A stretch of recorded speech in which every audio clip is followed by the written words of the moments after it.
Zambia, like other affected countries, has been grappling with power generation instability owing to the fact that the country mainly depends on the constant and water availability in water bodies, especially the Kariba Dam.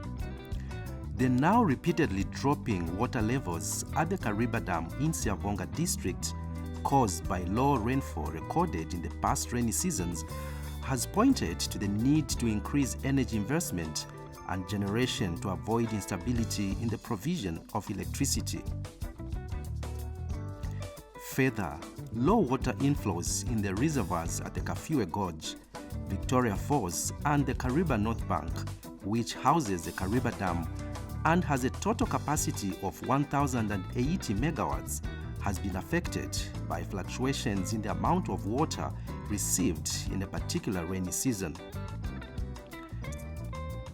These reservoirs account for a greater percentage of total electricity supply in all the 10 provinces. The country's energy sources also include renewable sources such as solar, wind, and biomass, as well as fossil fuels such as petroleum. And in spite of this diversity of energy sources, water still remains the main energy source. ZESCO is the company mandated to generate, transmit, and distribute electricity to national and regional markets. The company also shares the resource, the Kariba Dam, for electricity generation with Zimbabwe Power Company. And since the construction of the Kariba Dam in 1958, the Zambezi River Authority has been mandated to monitor the water levels in the dam and revise the water allocation for hydropower generation to the two utility companies. The River Authority is not a power generating entity, but we are one of a tripartite relationship which becomes Zambezi River Authority, and the second being ZESCO Limited on the Zambia side, the third being Zimbabwe Power Company on the Zimbabwe side. So the two power utilities or power entities are responsible for energy generation.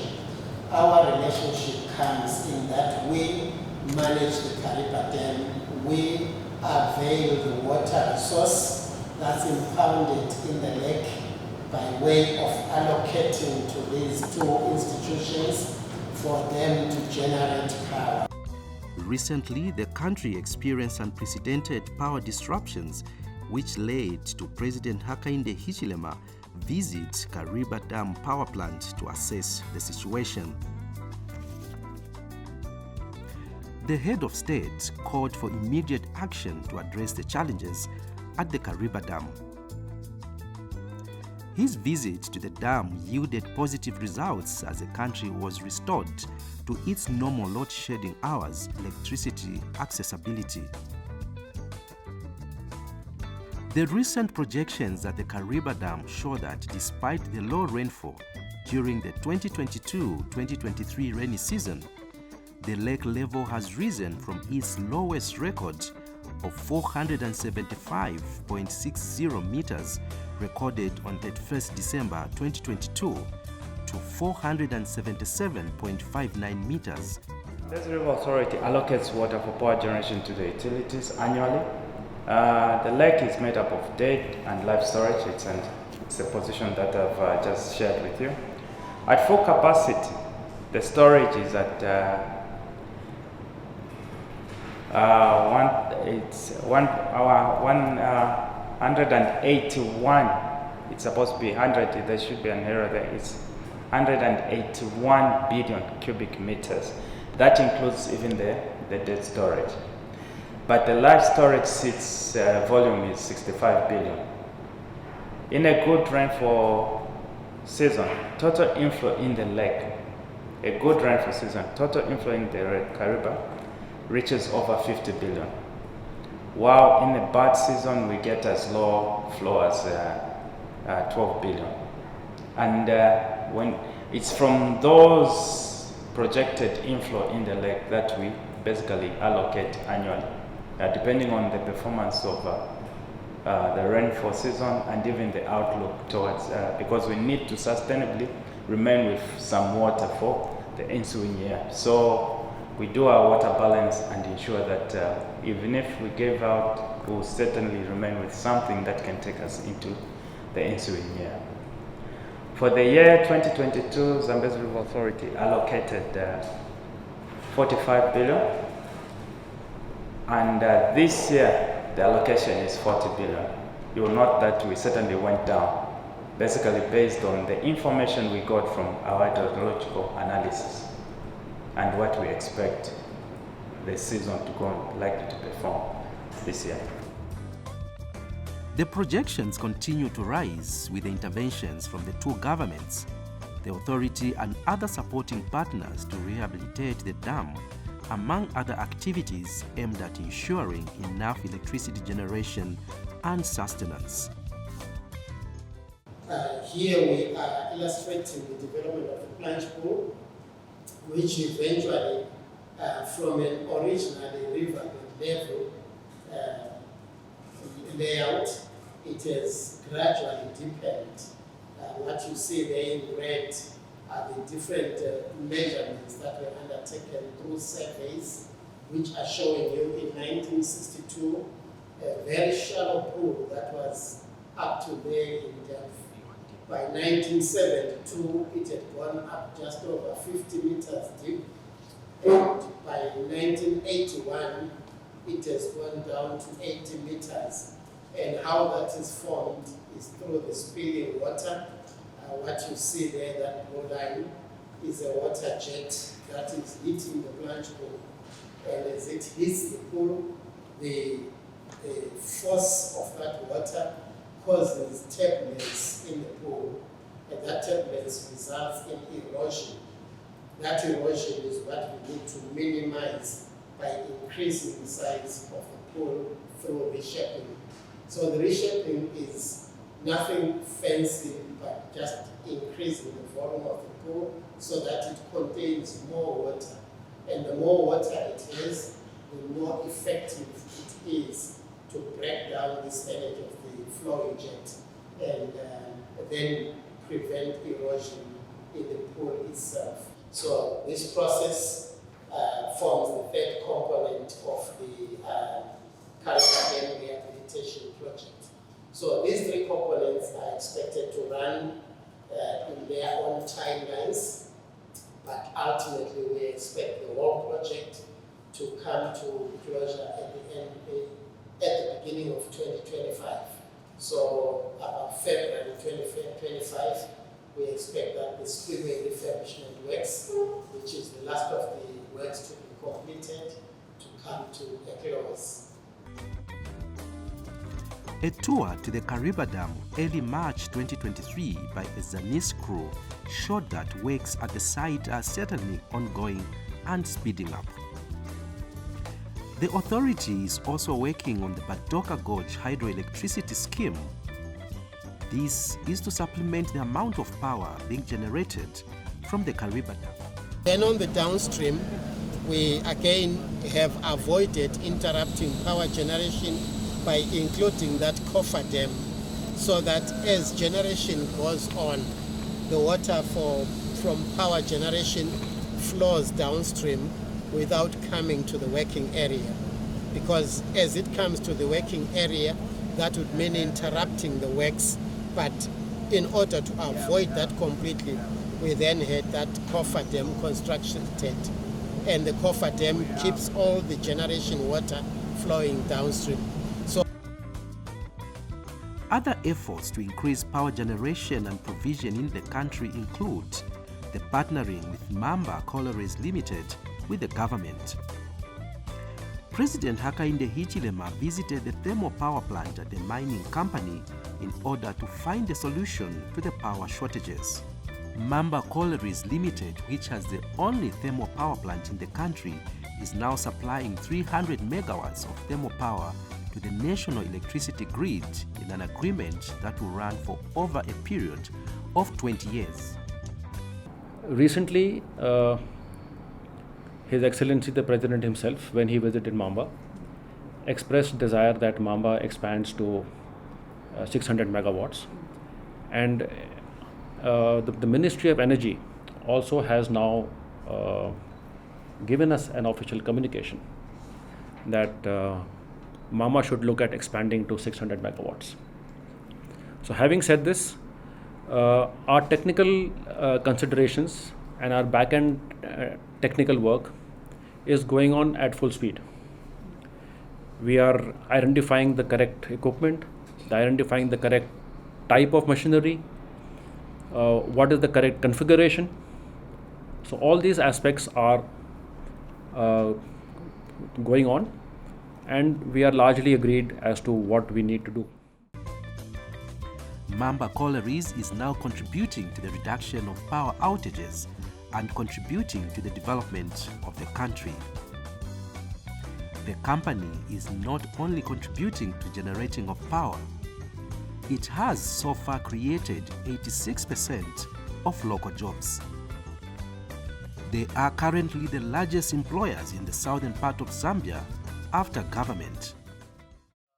About 1,500 staff in total, out of which 230 expert staff, which represents 15% of our total labor force. We retain these expert staff for knowledge transfer. You know, the type of machinery and equipment that we have is high-tech machinery, and these facilities are the first and only one of its kind in Zambia.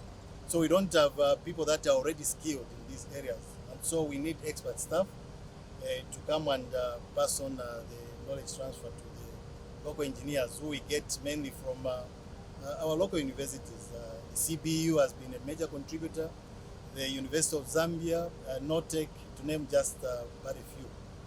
You also be interested to know that we have women in our labor force. I know you'd think engineering is only for the men, but we have some ladies that have defied that norm. And the number of women in our labor force is increasing with time. In the past, we only had about 5%, if not even below 5% of women forming part of our labor force. But now we are hitting towards 10%. Our intention actually is to reach as much, because MCL is an equal opportunity employer. We pick our staff, both technical and professional, on merit. It's your qualification that matters. Mamba Collieries Limited is also a pioneer in using the state-of-art equipment and supplies coal to about 18 industries in the country. And through its corporate social responsibilities, the company has embarked on an infrastructure development program which includes construction of dams, a footbridge, and upgrading of township roads. In provision of clean and safe drinking water to communities around, we did quite a number of boreholes as we celebrated the Golden Jubilee. And then in the same vein, we also did 2 dams to ensure that livestock around is able to get water during the dry season. We have also constructed a number of crossing points by way of providing footbridges around. As you are aware here, the streams are fast flowing, and therefore it's quite challenging for community members to cross some streams. Mamba Collieries Limited has further built schools, hence providing quality education to the local children. We run a private school which provides education from kindergarten to 9th grade. Attendance to this school is open to the whole community, as long as one is able to pay the minimum fees that we contribute. The school has been in existence since 1974, and what we have done is actually to improve the infrastructure. It has further renovated hospital facilities which include an eye clinic. We have also a flagship project for Mamba Collieries, which is the Mamba Eye Care Center, which we did in partnership with Operation Eyesight, of course with the help from Ministry of Health. This facility was opened by Her Honor the Vice President last year. That should have been in October 2022. The beauty about this is that it's able to provide the much needed eye care services in a rural setup like Maamba and Snazongo as a whole. And it's also strategically located in the sense that people from Pemba, Choma, Kalomo are able to access it. Government, through its partners and the Mamba Collieries Operation Eyesight, identified the need that this space should be adequate, at least for the minimum service in eye care that should be rendered. Hence, this place was identified. When it was identified, it was plain, and hence it had to be refurbished. Everything that you can see, it was not like this. Besides embarking on infrastructure development, the company has trained some of the local engineers, among them women, especially the youths, a policy which is in line with the New Dawn administration.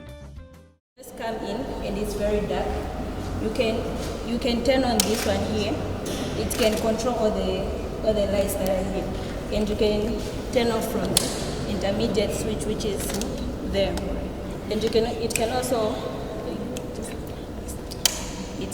go on, and then you can turn off from here. I joined MCL in 2020. I started as a trainee. Yes, we had 6 months training classroom.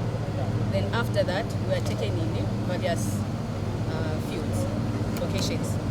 I was taken at CHP, 400 plant. Yes, from there, I've been leading 7 men. You know, it's something that is not easy. Yes, but I can tell you this, I have the best team anyone can wish to have.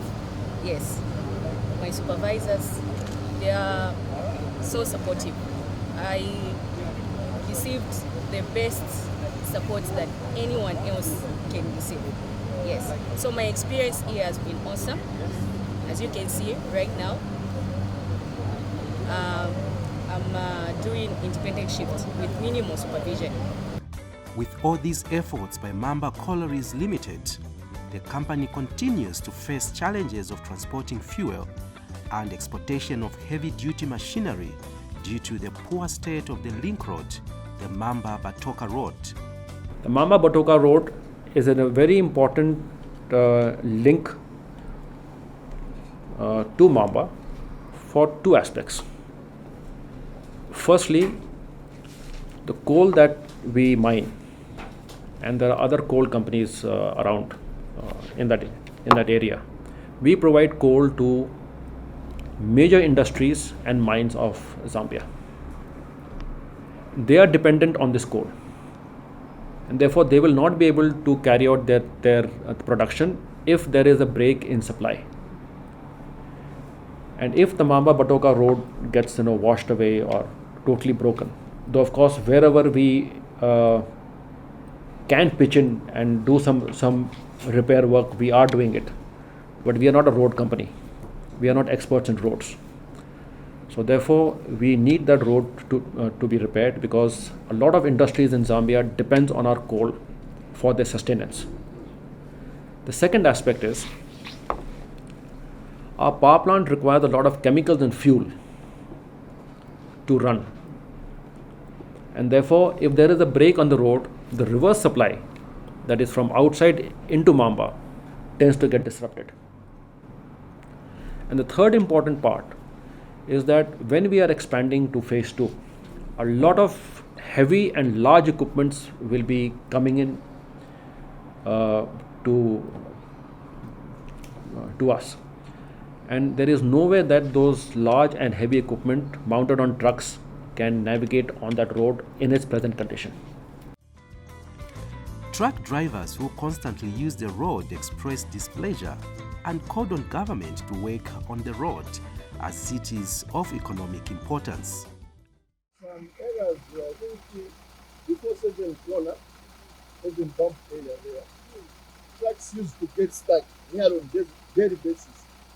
Not until the RFDA came on board.